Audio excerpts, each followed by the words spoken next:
പണ്ടു പിതാമഹർ കാട്ടിൻ നടുവിൽ ചിന്തകളുരസിടുമക്കാലം വന്നു പിറന്നിതു ചെന്നി. ഹലോ, നമസ്കാരം. എല്ലാ പ്രിയപ്പെട്ടവർക്കും PSC മൈൻഡ് ബൂസ്റ്ററിന്റെ പുതിയൊരു വീഡിയോയിലേക്ക് ഹാർദമായ സ്വാഗതം.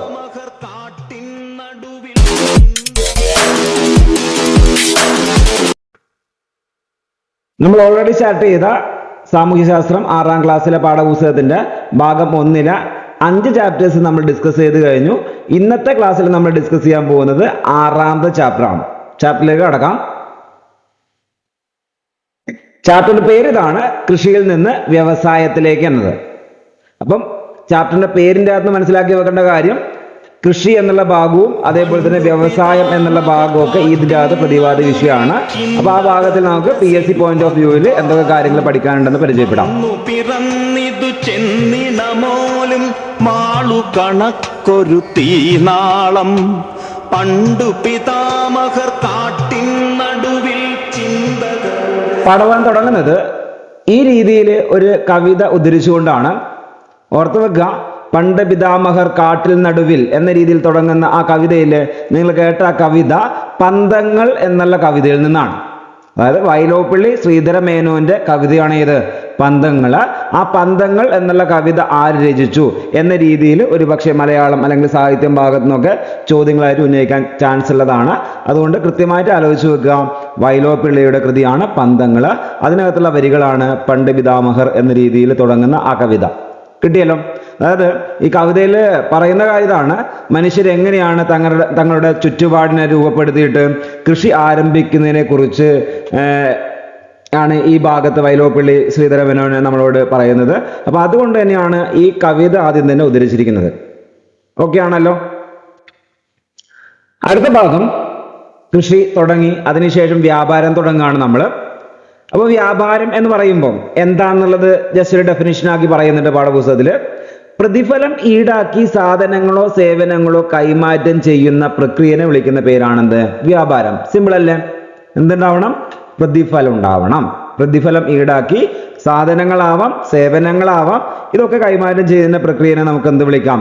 വ്യാപാരം എന്ന രീതിയിൽ വിളിക്കാം അല്ലേ? സിമ്പിൾ. നെക്സ്റ്റ് പാഠപുസ്തകത്തിൽ പ്രതിപാദിക്കുന്ന മറ്റൊരു വിഷയമാണ് സിൽക്ക് റൂട്ടിനെ കുറിച്ച്. നിങ്ങൾ കേട്ടതായിരിക്കും, ഇല്ലെങ്കിൽ കേട്ടോളാം. അതായത് നമ്മൾ ഏഷ്യയിലേക്ക് അല്ലെങ്കിൽ ഇന്ത്യയിലേക്ക് കരമാർഗം യൂറോപ്യന്മാർ ആദ്യമായി വന്നിട്ടുണ്ട്. കടൽ മാർഗം വരുന്നതിന് മുമ്പ് നമ്മൾ ഇന്ത്യയിലേക്കും ഏഷ്യയിലൊക്കെയൊക്കെ യൂറോപ്യന്മാർ കരമാർഗം വന്നിട്ടുണ്ട്. ആ കരമാർഗം യൂറോപ്പിനെയും ഏഷ്യനെയും തമ്മിൽ ബന്ധിപ്പിക്കുന്ന ആ റൂട്ടിന്റെ പേരാണ് സിൽക്ക് റൂട്ട്. അതേപോലെ തന്നെ ഓർത്ത് വെക്കേണ്ട മറ്റൊരു കാര്യം, കിഴക്കിനെയും പടിഞ്ഞാറിനെയും നമ്മൾ ഭൂമിയുടെ 2 അർദ്ധഗോളങ്ങളൊക്കെ കഴിഞ്ഞ ക്ലാസ് പരിചയപ്പെട്ടിട്ടുണ്ട്. അപ്പൊ ആ രീതിയിൽ കിഴക്കൻ അർദ്ധഗോളത്തെയും പടിഞ്ഞാറൻ അർദ്ധഗോളത്തിനെയും കരമാർഗം ബന്ധിപ്പിക്കുന്ന പാതയുടെ പേരാണെന്ത്? Silk route. പ്രധാനപ്പെട്ട ഒരു വ്യാപാര പാത തന്നെയായിരുന്നു സിൽക്ക് റൂട്ട്. ഒരു കാര്യം കൂടി ഓർത്ത് വെക്കുക, പ്രീവിയസ് ക്വസ്റ്റ്യൻ ആണ്. സിൽക്ക് റൂട്ടിന്റെ ഭാഗമായിട്ടുള്ള ഇന്ത്യയിലെ ചുരം ഏത് എന്ന രീതി ചോദിക്കുകയാണെങ്കിൽ അതിന്റെ പേരാണ് നാഥുല ചുരം. അപ്പൊ നിങ്ങൾ ഈ കാണുന്ന പിക്ചറിൽ കാണാം, യൂറോപ്പിൽ നിന്ന് ഇറാഖ്, ഇറാന്, പാകിസ്ഥാൻ, ചൈന ഇതുവഴിയുള്ള ആ വ്യാപാര റൂട്ടിന്റെ പേരാണെന്ത്? സിൽക്ക് റൂട്ട് അല്ലെങ്കിൽ പട്ടുനുണിപ്പാത. ഓർക്കണേ. നെക്സ്റ്റ് അർത്ഥശാസ്ത്രം എഴുതിയ കൗടില്യന്റെ കുറച്ച് വാക്കുകളൊക്കെയാണ്. അതായത് അഭിവൃദ്ധിയുടെ മൂലകാരണം സാമ്പത്തിക പ്രവർത്തനങ്ങളാണ്. അതിന്റെ അഭാവം ഗുരുതരമായ ദുരിതം കൊണ്ടുവരുന്നു. ഫലവത്തായ സാമ്പത്തിക പ്രവർത്തനങ്ങളുടെ അഭാവം നിലവിലെ അഭിവൃദ്ധിയെയും ഭാവിയിലെ വളർച്ചയെയും അപകടപ്പെടുത്തുന്നു എന്ന രീതിയിൽ ഒരു വാക്യം ആര് പറഞ്ഞിട്ടുണ്ട്? കൗടില്യൻ പറഞ്ഞിട്ടുണ്ട്. അദ്ദേഹത്തിന്റെ കൃതിയിലെ വാക്കുകളാണ്. അതായത് അദ്ദേഹത്തിന്റെ കൃതിയുടെ പേരാണെന്ത്? അർത്ഥശാസ്ത്രം. അതായത് അർത്ഥശാസ്ത്രം ആരെഴുതി എന്ന രീതി ചോദിച്ചിട്ടുണ്ട്. ഒരു പക്ഷേ ഈ കോട്ട് തന്നുകൊണ്ട് അത് ആരുടെ വാക്കുകളാണ് അല്ലെങ്കിൽ ഏത് കൃതിയുടെ വാക്കുകളാണ് എന്ന രീതിയിലൊക്കെ ചോദിക്കാൻ ചാൻസ് ഉണ്ട്. ഓർത്ത് വെച്ചോളാം. കിട്ടുമല്ലോ. അടുത്തായിട്ട് എന്താണ് സാമ്പത്തിക പ്രവർത്തനങ്ങൾ എന്ന് പറയുന്ന ഒരു ഭാഗം. അതായത് നമ്മൾ വ്യാപാരം എന്താന്ന് പറഞ്ഞു, ഇവിടെ മനസ്സിലാക്കി വെക്കുക, വരുമാനം ലഭ്യമാകുന്ന പ്രവർത്തനങ്ങളാണ് സാമ്പത്തിക പ്രവർത്തനങ്ങൾ. വരുമാനം ലഭ്യമാകുന്ന പ്രവർത്തനങ്ങൾ എന്ന് പറയാം? സാമ്പത്തിക പ്രവർത്തനം. പൈസ കിട്ടെങ്കിൽ അതെന്താണ്? സാമ്പത്തിക പ്രവർത്തനമാണ്. സാമ്പത്തികം ഉണ്ടാക്കെങ്കിൽ സാമ്പത്തിക പ്രവർത്തനമാണ്. അത്രയേ ഉള്ളൂ. അതായത് സാമ്പത്തിക പ്രവർത്തനങ്ങൾ സാധ്യമാകുന്നത് ഉൽപാദനം എന്ന പ്രക്രിയയിലൂടെയാണ്. അപ്പം അതിനകത്ത് ഏതും കൂടെ ഉണ്ടാവണം, ഉൽപാദനം കൂടെ ഉണ്ടാവണം. സാമ്പത്തിക പ്രവർത്തനങ്ങൾ സാധ്യമാകുന്ന എന്തിന്റെ ഭാഗമായിട്ടാ? ഉൽപാദനത്തിന്റെ ഭാഗമായിട്ടാണ്. കിട്ടുമല്ലോ. പക്ഷെ നോക്കിയേ, സാമ്പത്തിക പ്രവർത്തനങ്ങളുടെ വിഭജനം എന്ന രീതിയിൽ ഒരു ഭാഗം, അതായത് നമുക്ക് 3 രീതിയിലുള്ള സാമ്പത്തിക പ്രവർത്തനങ്ങളാണ് മനസ്സിലാക്കാൻ പറ്റുന്നത്. അതായത് നമ്മുടെ പ്രാഥമിക മേഖല എന്ന് പറയുന്ന ഒരു മേഖല, ദ്വിതീയ മേഖല എന്ന് പറയുന്ന മേഖല, തൃതീയ മേഖല എന്ന് പറയുന്നത്. അതായത് ഒന്നാമത്തെ പ്രാഥമിക മേഖല എന്ന് പറയുന്ന പ്രാഥമിക പ്രവർത്തനങ്ങൾ നടത്തുന്ന മേഖല എന്ന് മനസ്സിലാക്കി വെക്കുക. അതായത് നമ്മളെ പ്രാഥമിക പ്രവർത്തനം നടത്തുന്ന മേഖല ഏതാ? അതാണ് നമ്മുടെ കൃഷിയിലൂടെ ഉണ്ടാക്കുന്ന ആ രീതിയിലുള്ള പ്രവർത്തന മേഖലകൾ അല്ലെ. അതായത് പ്രകൃതി വിഭവങ്ങൾ നേരിട്ട് ഉപയോഗപ്പെടുത്തി നടത്തുന്ന പ്രവർത്തനങ്ങളെ വിളിക്കുന്ന പേരാണെന്ത്? പ്രാഥമിക മേഖല എന്ന് പറയുന്നത്. അപ്പോൾ ഇവിടെ ഏതിനാ പ്രാധാന്യം കൊടുക്കുക? കൃഷിക്കാണ് പ്രാധാന്യം കൊടുക്കുക. പ്രാഥമിക മേഖലയിൽ പ്രാധാന്യം കൊടുക്കുന്നത് കൃഷിക്ക്. അതുകൊണ്ട് തന്നെ ഈ മേഖലയെ എന്തുകൂടി വിളിച്ചോളുക? കാർഷിക മേഖല എന്ന രീതിയിലും വിളിച്ചോളാം. പിന്നെ ഓർത്തു വെക്കേണ്ട കാര്യം, താഴെ പറയുന്നവയിൽ പ്രാഥമിക മേഖലയിൽ ഉൾപ്പെടുന്നത് ഏത്, ദ്വിതീയ മേഖലയിൽ ഉൾപ്പെടുന്ന ഏത് എന്ന രീതിയിലൊക്കെ ചോദിക്കാം. അപ്പൊ മനസ്സിലാക്കി വെക്കേണ്ട കാര്യം, കൃഷി, വനപരിപാലനം, ഖനനം, മത്സ്യബന്ധനം ഇവയൊക്കെ എന്താ? പ്രാഥമിക മേഖലയിൽ എക്സാമ്പിൾ ആണ്. അതായത് ഇതൊക്കെ എന്താണ്? പ്രകൃതി വിഭവങ്ങൾ ഉപയോഗപ്പെടുത്തുന്നതല്ലേ, നേരിട്ട് ഉപയോഗപ്പെടുത്തുന്നതല്ലേ. അപ്പൊ എക്സാമ്പിൾസ് ഏതൊക്കെയാ? കൃഷി, വനപരിപാലനം, ഖനനം, മത്സ്യബന്ധനം ഇതൊക്കെയാണ്. അടുത്ത കാര്യം നോക്കിയേ, ദ്വിതീയ മേഖലയെക്കുറിച്ച്. അതായത് പ്രാഥമിക മേഖല എന്താണെന്ന് മനസ്സിലാക്കി കഴിഞ്ഞു നമ്മൾ. ആ പ്രാഥമിക മേഖലയിൽ നിന്നുള്ള അസംസ്കൃത വസ്തുക്കൾ എന്ത് ചെയ്യുന്നു? അതുപയോഗിച്ചിട്ട് ഉൽപ്പന്നങ്ങൾ ഉണ്ടാക്കുന്ന പ്രവർത്തനമാണ് എന്ത് പറയുന്നത്? ദ്വിതീയ മേഖല എന്ന് പറയുന്നത്. അതാണ് ദ്വിതീയ മേഖലയുടെ മെയിൻ ആയിട്ടുള്ള തൊഴിൽ, അല്ലെങ്കിൽ ദ്വിതീയ മേഖലയുടെ പ്രധാനപ്പെട്ട പണി എന്ന് മനസ്സിലാക്കി വെച്ചോളാം. അപ്പൊ അവിടെ എന്തായിരിക്കും ഉണ്ടാവുക? വ്യവസായമായിരിക്കും മെയിനായിട്ട് ഉണ്ടാവുക അല്ലെ. അപ്പൊ വ്യവസായത്തിന് പ്രാധാന്യമുള്ള ഈ മേഖലയെ നമുക്ക് എന്ത് വിളിക്കാം? അതിന് പ്രാധാന്യം കൊടുക്കുന്നതുകൊണ്ട് തന്നെ ഇതിനെ വിളിക്കുന്ന പേരാണ് വ്യാവസായിക മേഖല. അപ്പോൾ ഒന്നാമത്തത് കാർഷിക മേഖല, രണ്ടാമത്തത് വ്യാവസായിക മേഖല. ഇതിന് എക്സാമ്പിൾസ് നമുക്ക് വ്യവസായങ്ങളൊക്കെ പറയാം. ഓക്കെ. അതേപോലെ തന്നെ വൈദ്യുതി ഉൽപാദനം, ടെക്സ്റ്റൈൽ വ്യവസായം, അതേപോലെ തന്നെ കെട്ടിട നിർമ്മാണം, ഇതൊക്കെ എന്തിൽ പറയാം? ദ്വിതീയ മേഖലയിൽ അല്ലെങ്കിൽ വ്യവസായ മേഖലയിൽ പറയാം. ഓർത്ത് വെച്ചുള്ള വ്യവസായങ്ങളൊക്കെ വരും. അതേപോലെ തന്നെ വൈദ്യുതി ഉൽപാദനവും കെട്ടിട നിർമ്മാണം പോലെയുള്ള ആ പ്രവൃത്തികളൊക്കെ ഇതിനകത്ത് വരും. എന്നുവെച്ചാൽ അടുത്തായിട്ട് മൂന്നാമത്തെ തൃതീയ മേഖല അല്ലെ. പ്രാഥമികം, ദ്വിതീയം, തൃതീയം. പ്രാഥമിക ദ്വിതീയ മേഖലകളിലെ സാമ്പത്തിക പ്രവർത്തനങ്ങൾക്ക് പിന്തുണ പ്രദാനം ചെയ്യുന്ന മേഖലയാണ് ഏത്? തൃതീയ മേഖല. അതാണ് തൃതീയ മേഖലയുടെ പ്രത്യേകത. അതായത് പ്രാഥമിക ദ്വിതീയ മേഖലകളിലെ ഉൽപ്പന്നങ്ങൾ സംഭരിക്കുക, വിതരണം ചെയ്യുക, അങ്ങനെയുള്ള സേവന പ്രവർത്തനങ്ങൾ നടത്തുന്ന മേഖലയെ നമുക്ക് എന്ത് വിളിക്കാം? തൃതീയ മേഖല. അപ്പൊ തൃതീയ മേഖലയെ വിളിക്കുന്ന പേരെന്തായിരിക്കും? അപ്പം സേവന മേഖല എന്ന് വിളിക്കാം. അപ്പൊ ഒന്നാമത്തെ എന്താ? കാർഷിക മേഖല. രണ്ടാമത്തെ എന്താ? വ്യാവസായിക മേഖല. മൂന്നാമത്തെ എന്താ? അതാണ് സേവന മേഖല. കിട്ടുമല്ലോ. ഇനി തൃതീയ മേഖല അല്ലെങ്കിൽ സേവന മേഖലയുടെ എക്സാമ്പിൾസ്, ബാങ്കിങ് സേവന പ്രവർത്തനം അല്ലേ, ആരോഗ്യരംഗം സേവന പ്രവർത്തനമാണല്ലോ, വാർത്താവിനിമയം, ഇങ്ങനെ വരുന്ന സംഭവങ്ങളാണ് തൃതീയ മേഖലയിൽ പെടുന്ന സേവനങ്ങൾ. ഓർത്ത് വെക്കേണ്ട കാര്യങ്ങൾ മെയിനായിട്ടും ഇത് പ്രാഥമികം, ദ്വിതീയം, തൃതീയം എന്നുള്ള പേര്, അതേപോലെ തന്നെ കാർഷിക മേഖല, വ്യാവസായിക മേഖല, സേവന മേഖല എന്നുള്ള പേര്, അതേപോലെ തന്നെ എക്സാമ്പിൾസ് വളരെ വളരെ ഇമ്പോർട്ടന്റ് ഓർത്ത് വെച്ചോളണേ. ഉൽപാദനം എന്താണ്, ഉൽപാദന ഘടകങ്ങൾ എന്തൊക്കെയാണ് എന്നുള്ള കാര്യമാണ് ഇനി അടുത്തായിട്ട് നമ്മൾ ചർച്ച ചെയ്യുന്നത്. അതായത് ഉൽപാദനം എന്ന് പറഞ്ഞാൽ എന്താണെന്ന് ചോദിച്ചു കഴിഞ്ഞാൽ ജനങ്ങൾക്ക് ആവശ്യമായ സാധനങ്ങളും സേവനങ്ങളും നിർമ്മിക്കുന്ന പ്രക്രിയനെ നമുക്കെന്ന് വിളിക്കാം? ഉൽപാദനം എന്ന് വിളിക്കാം. കിട്ടിയല്ലോ. നിരവധി ഘടകങ്ങളുടെ പ്രവർത്തന ഫലമായിട്ടാണല്ലോ ഈ ഉൽപാദനം നടക്കുന്നത്. അങ്ങനെ ഉൽപാദനത്തിന് സഹായിക്കുന്ന വിവിധ ഘടകങ്ങളാണ് എന്ത് പറയുന്നത്? ഉൽപാദന ഘടകങ്ങൾ എന്ന് പറയുന്നത്. ഇപ്പൊ എന്താ ഉൽപാദനം എന്ന് പറഞ്ഞാൽ സാധനങ്ങളും സേവനങ്ങളും നിർമ്മിക്കുന്ന പ്രക്രിയ. അതിന് സഹായിക്കുന്ന വിവിധ ഘടകങ്ങളെ ഉൽപാദന ഘടകം എന്ന് പറയാം. എക്സാമ്പിൾസ് ഭൂമി, തൊഴിൽ, മൂലധനം, സംഘാടനം ഇവയൊക്കെയാണ് എന്ത്? ഉൽപാദന ഘടകങ്ങൾ എന്ന് പറയുന്നത്. അപ്പൊ ഇത് ഓരോന്നായിട്ട് നമുക്ക് അങ്ങോട്ടേക്ക് എടുത്ത് പരിശോധിക്കാനുണ്ട്. നമ്മൾ എന്ത് ചെയ്യുന്നു? അടുത്ത ഭാഗത്തിൽ അങ്ങനെയുള്ള കാര്യം പഠിക്കുന്നു. നോക്കി, ഉൽപാദന ഘടകങ്ങൾ ഏതൊക്കെയാന്ന് ഒരു ഭാഗത്ത് പറഞ്ഞിട്ടുണ്ട്, അതിന് കിട്ടുന്നത് എന്താന്ന് പറഞ്ഞിട്ടുണ്ട്. അതായത് ഒരു ഭൂമി ഒരു ഉൽപാദന ഘടകമാണെന്ന് ഞാൻ പറഞ്ഞു. അതിന്റെ പ്രതിഫലമായിട്ട് കിട്ടുന്ന എന്താ? റെന്റ് അല്ലെങ്കിൽ പാട്ടം. പ്രതിഫലമായിട്ട് കിട്ടുന്നത് പാട്ടമാണെന്ന് മനസ്സിലാക്കി വെക്കുക, അല്ലെങ്കിൽ റെന്റ് ആയിട്ടാണ് കിട്ടുന്നത്. കിട്ടില്ല. തൊഴില്, ഒരാൾ തൊഴിൽ ചെയ്ത് കഴിഞ്ഞാൽ, നമ്മളൊക്കെ തൊഴിൽ ചെയ്ത് കഴിഞ്ഞാൽ നമുക്ക് എന്ത് കിട്ടും? കൂലി കിട്ടും അല്ലെ. നെക്സ്റ്റ് മൂലധനം നിക്ഷേപിക്കുന്ന ആൾക്കാർക്ക് എന്ത് കിട്ടും? പലിശ, ഇൻട്രസ്റ്റ് കിട്ടും അല്ലെ. സംഘാടനം ചെയ്യുന്ന ആൾക്കാരായിരിക്കും ഓണേഴ്സ് അല്ലെങ്കിൽ പാർട്ട്നേഴ്സ്, ഇങ്ങനെയുള്ള ആൾക്കാരൊക്കെ ആയിരിക്കും അല്ലെ. അവർക്ക് എന്താ കിട്ടുക? ലാഭം കിട്ടുക. അപ്പോൾ ഉൽപാദന ഘടകങ്ങൾ ഏതൊക്കെയാണ്, അതിന്റെ പ്രതിഫലങ്ങൾ എന്തൊക്കെയാണ് എന്ന് പറയുന്ന ഒരു ഭാഗം ഇവിടെ ഉണ്ട്. സിമ്പിൾ ആയിട്ടുള്ള കാര്യമാണ്, 6ാം ക്ലാസ്സിലെ മക്കളാണ്, അതുകൊണ്ട് തന്നെ അങ്ങനെയുള്ള ഭാഗങ്ങളൊക്കെയാണ് അവർക്ക് പഠിക്കാനുള്ളൂ. സിമ്പിൾ കാര്യം ഓർത്ത് വെച്ചോളേ. നെക്സ്റ്റ് നമുക്ക് ഉൽപാദന ഘടകങ്ങൾ ഓരോന്നായിട്ടൊന്ന് ജസ്റ്റ് ഒന്ന് എടുത്ത് പരിശോധിക്കാം. നിങ്ങൾക്ക് അറിയാവുന്ന കാര്യങ്ങൾ തന്നെ ജസ്റ്റ് ഒന്ന് കേട്ടിരുന്ന് പോയിക്കോളാം. ഇമ്പോർട്ടൻസ് കൊടുക്കേണ്ട കാര്യങ്ങൾ ഉണ്ടെങ്കിൽ നോട്ട് ചെയ്യുക, അത്ര മാത്രം ചെയ്തോളാം. അപ്പൊ ഭൂമി എന്ന് പറഞ്ഞാൽ എന്താ? അതിൻ്റെ അകത്ത് ജലം ഉണ്ടാവും, വായു ഉണ്ടാവും, സൂര്യപ്രകാശം ഉണ്ടാവും, മണ്ണ്, ഗന്നം, അങ്ങനെ ഗന്നം ചെയ്ത ധാതുക്കൾ, ഇവയൊക്കെയാണ് എന്ത് പറയുന്നത്?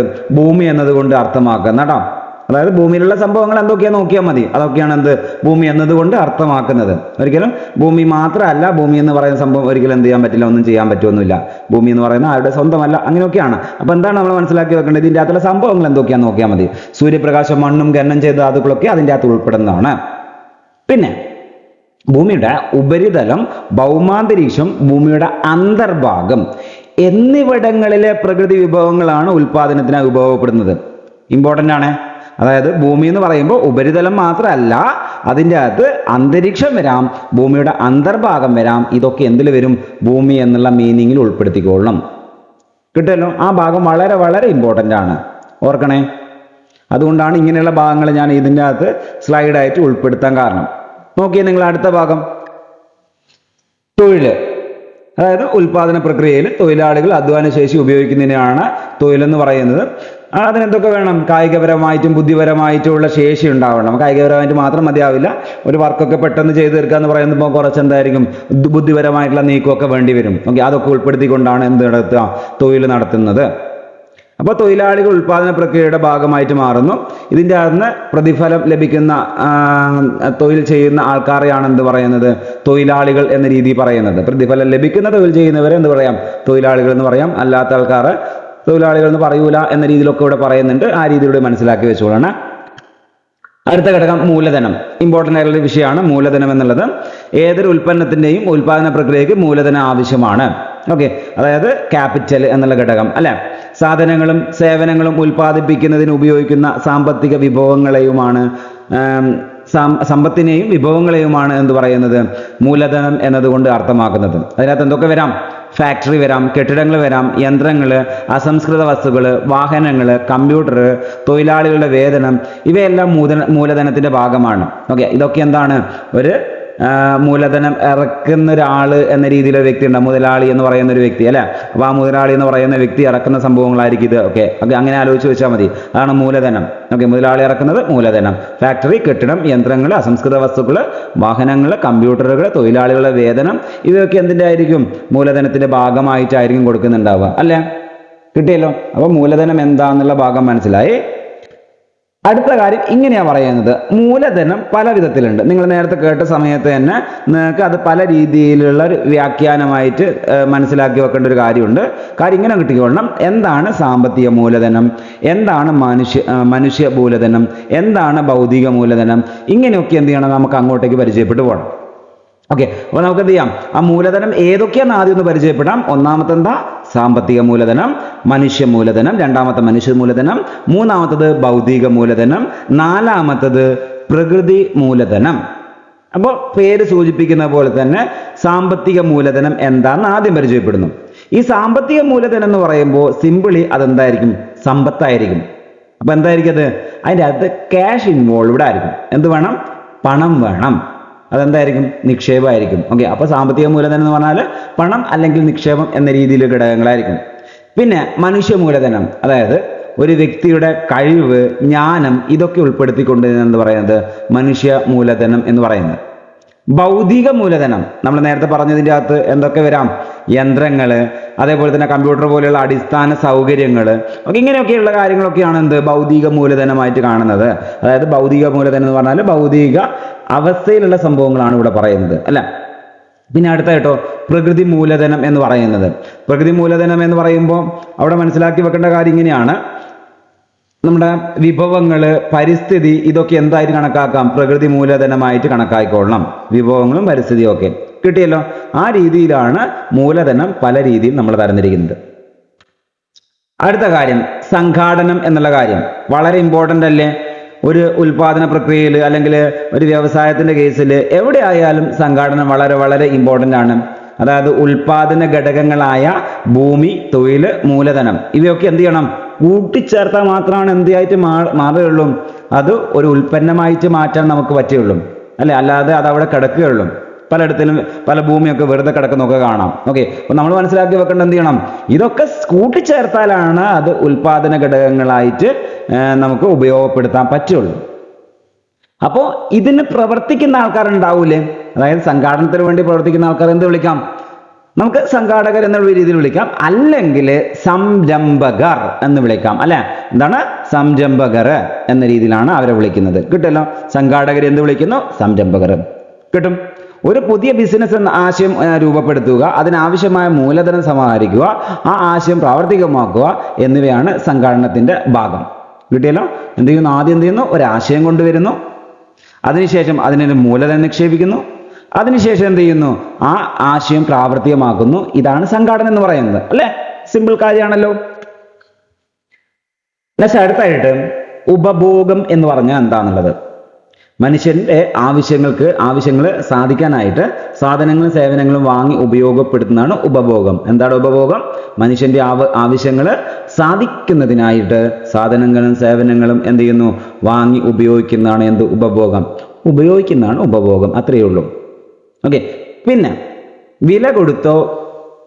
വില കൊടുക്കാം എന്ന കരാറിലോ, അതായത് ഒന്നെങ്കിൽ അതെന്തായിരിക്കും? കൊടുക്കാമെന്നുള്ള കരാറായിരിക്കും. അതായത് കടം വാങ്ങുക എന്ന രീതിയിലല്ലേ ആ സംഭവം. അപ്പൊ ആ രീതിയിൽ സാധനമോ സേവനമോ വാങ്ങി ഉപയോഗപ്പെടുത്തുന്ന വ്യക്തിയാണ് ഏത്? ഉപഭോക്താവ്. ഒരു സാധനം വാങ്ങുന്ന വ്യക്തിന് എന്ത് പറയാം? ഉപഭോക്താവ് എന്ന് പറയാം. പക്ഷെ എന്ത് ഘടകം വേണം അവിടെ? അത് ഇമ്പോർട്ടൻ്റ് ആണ്. വില കൊടുക്കണം അല്ലെങ്കിൽ കൊടുക്കാം എന്നുള്ള കരാറ് വേണം. അങ്ങനെയാണെങ്കിലാണ് എന്ത് വിളിക്കുക? അയാളെ ഉപഭോക്താവ്.